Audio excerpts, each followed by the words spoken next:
I've tried with leaf cuttings as well in the beginning, and they don't grow as Laurentii anymore. They revert. Hello everyone and welcome to another care guide. I'm Adina from plantsbutbetter, and today is all about Sansevieria Laurentii or Laurentii or Dracaena Laurentii, because as you all know, it was recently classified as a Dracaena, and I will still call it a Sansevieria because it's easier and many more people know it by that name, so I present you this beauty. For the care meter, I would say this plant is easily a 9 out of 10. It's amazing. I mean, you just buy it, you just place it in a corner and then just almost forget about it and it grows like by itself. It's super easy care. I would totally recommend it for beginners, and it's such a joy to have a plant that you can definitely rely on and that you know for sure it will not die if you get home from a longer vacation or something like that. But we will talk about that in just a bit. Let's talk about light. So there is a misconception out there, for most snake plants that they do great in low light. And I hate that statement because low light for humans is not the same as low light for plants. I mean, if you perceive something as low light, for plants usually is no light. And no light means no chlorophyll, no growing,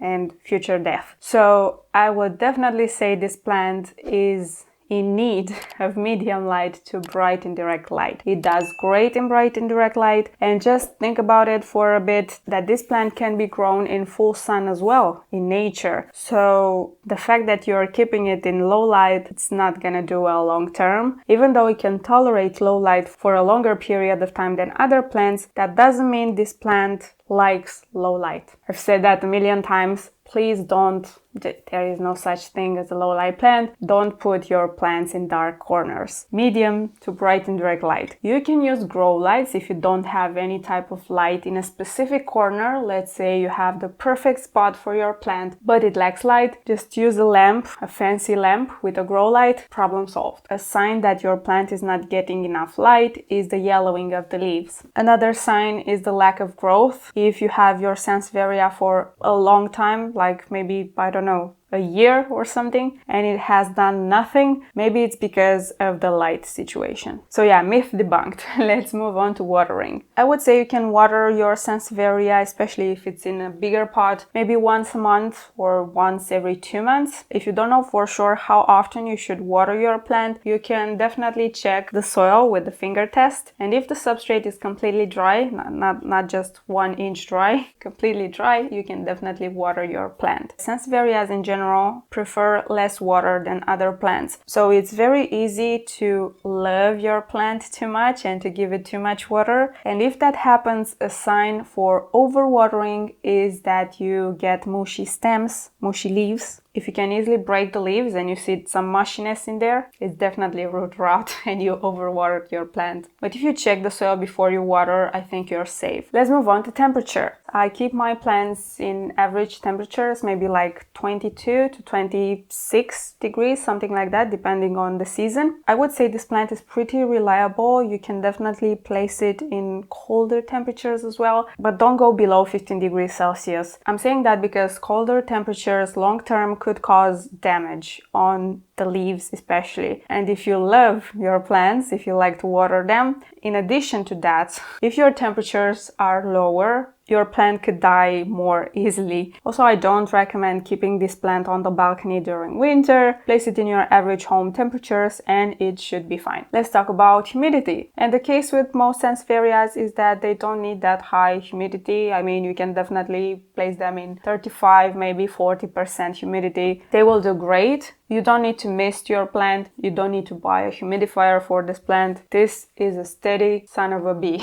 And that's one of the reasons I like it so much. It's a very independent plant. It can live on its own for a very long time. And that's a great reason for having it, especially if you are a traveler or maybe if you forget to do plant maintenance, plant care. I mean, this plant is super friendly and it grows on its own. Let's move on to fertilizer. And for most Sansevierias, you can fertilize them once a month during growing season, which is usually the warmer periods of time. And during winter, I stop fertilizing my houseplants. However, if you see your plant active, if it has maybe pups, or if you see it grow taller or something like that, you can still fertilize it, but with a more diluted solution and a bit less often, maybe once every 2 months. The NPK ratio I like to use for Sansevierias is something richer in phosphorus, like maybe 15, 30, 15, which I alternate with a very balanced one, like maybe 20, 20, 20. The reason why I do that is because phosphorus helps with the roots. If you don't have any of the fertilizer I mentioned, maybe you have something richer in nitrogen, you can use that as well. I've tried it. Nitrogen is great for foliage plants, so I don't see any problems using that as well. As I've said, it's a very friendly plant, doesn't need much. It's amazing to have, so there is no need to worry about the NPK. Let's move on to substrate. And for my plant, I have a mix based on cacti soil, some perlite, a lot of perlite for my plants, some orchid barks, and some cocoa fiber. I use that because I want a very lightweight mix for my plants in general, not only for Sansevierias. You can also add a bit of sand, but not too much. If I try to use too much sand, the soil gets too compact, like too early, and I don't want to repot my plant very often. I just want to leave it be, leave it alone. But if you have other alternatives that do a great job in draining the water, you can use that. But please don't use just peat moss. Peat moss has a pH that is too acidic for a lot of plants. And if you use only peat moss, or if your plant has only peat moss in the substrate, I would definitely try to mix it with other substrates, like maybe some regular potting soil or some cacti soil with some perlite, and to try to balance that pH to be a bit more appropriate for this plant. Other than that, I think you're good if you use any other mix. Let's move on to plastic versus terracotta. What is that? If you're familiar with my videos, you don't see very often plants in terracotta. However, if I don't have to deal with them, I like to keep them in terracotta, or if they are like a bit smaller and easier to carry, I definitely prefer terracotta over plastic. This plant is perfect for both. I like to use terracotta for Sansevierias because it helps the water evaporate a bit more faster because terracotta is porous. And yeah, this plant does amazing in terracotta, like it's growing like crazy. It's way taller than, I mean, it was this tall when I got it, when I received it, and oh, you can't even see, it's a bit taller than in the frame.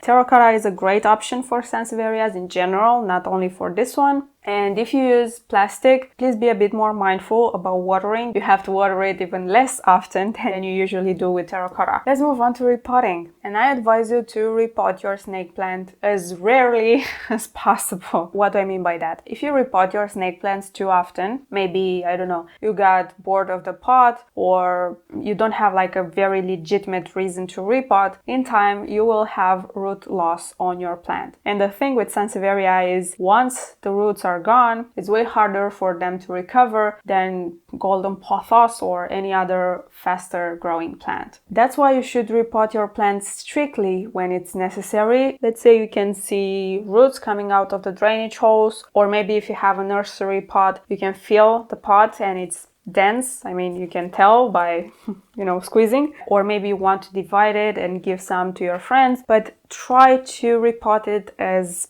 less frequently as possible. If the plant has grown too much, you can do it once every few years. Or maybe if the plant doesn't have like the appropriate substrate, like maybe it has peat moss or a very dense and shitty soil, yeah, you can definitely repot it. But other than that, don't disturb it. Just choose your favorite pot, place it in there, and just let it be. Trust me, those roots will be way happier and grateful that they are left alone. Let's talk about propagation now. The safest and the best way to propagate your Sansevieria Laurentii is by division. I've tried with leaf cuttings as well in the beginning, and they don't grow as Laurentii anymore. They revert. You will not see those yellow beautiful edges anymore. You will see just regular snake plants. That is not the end of the world, but just so you know, if you want the same plant to grow, just use division. And this is the only way you can get Laurentii, okay? You can definitely propagate your plants directly in soil. Let's say you want to do leaf cuttings, you know now that you won't get Laurentii, and you can definitely cut your plant and place it directly in soil. Using water, you can do a V shape at the bottom, and that's how you will help the plant absorb more water, because now it has more surface and more space to grow roots. That's a very common trick that works great with a lot of snake plants. And that was it with propagation. Let's move on to pests. Yes, pests. You can get scale. I think scale is a bit more common on Sansevierias than other plants. You can get mealybugs and you can get fungus gnats. Fortunately, I didn't have any problems on this specific plant. And I would say this plant is amazing. It's not very susceptible to pests, but that doesn't mean you should not check your plant. The best medicine is prevention. So I check my plant every time I water it, and I advise you to do the same. And last but not least, toxicity. Unfortunately, this plant is not pet friendly. Keep it away from curious pets. If you have any questions, maybe something that I didn't cover in this video, you can leave them in the comments. If you gained some value from this video, consider subscribing to this channel for more plant-related content. Beautiful, healthy, amazing plants like this. And until next time, don't forget to take care of yourself and your plants.